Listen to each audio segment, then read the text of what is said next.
So, magandang umaga sa inyong lahat. Nandito naman kami. So, pakita ko po yung step 5 po namin, no? Sa land preparation. So, yan po, no? Ang step 5 po namin, magkanal po kami. Dagdag po kami ng kanal, no? Dagdagan namin tong plot namin. Po, shout out kay Marvin Agustin.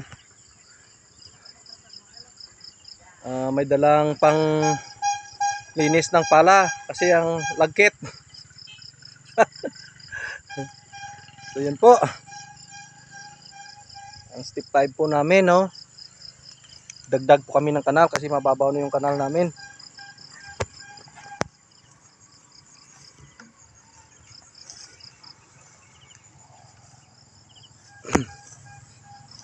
Po, no.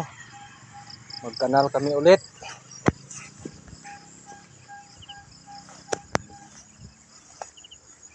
Medyo malagkit pero lang. Po. Shout out kay Alvin Patrimonio. Si Small Batirbol at saka si Melchor Bigor wala. Malagkit pero sige lang.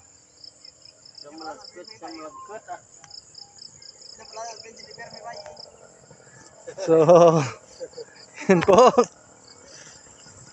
Yan po ang aming ginagawa, no.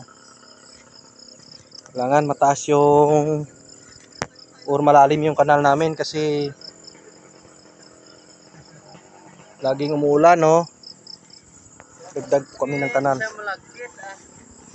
So ito po yung step 5 namin na kung saan makikita nyo po, no. So sundan nyo po, no. Malaking tulong po to sa inyo pag kayo po magtanim ng paulit-ulit. So ito po yung ginagawa namin, tested na po to, no. Ilang taon na po nagtatanim po kami, ganito po yung aming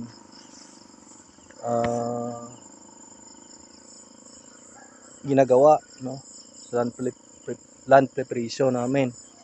So yun po, no, kanal kami ulit. So abangan nyo po yung sa susunod namin na mga gagawin, no. Hindi ko po alam kung ilang step bago kami makatanim, no. So yan po ang abang-abangan nyo sa aming ginagawa sa araw-araw, no, na paano po tayo gawa ng magandang taniman ng ampalaya kahit na paulit-ulit, no.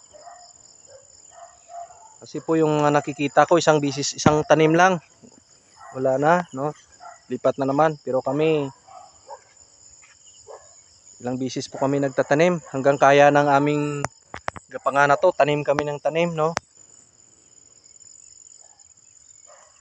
Yun po. Shout out pala kay Sir Jemuel Arpa. Sir, good morning.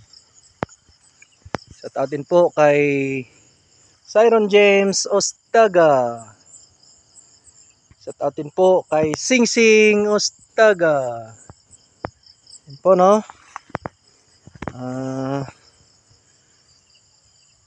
Sundan nyo po.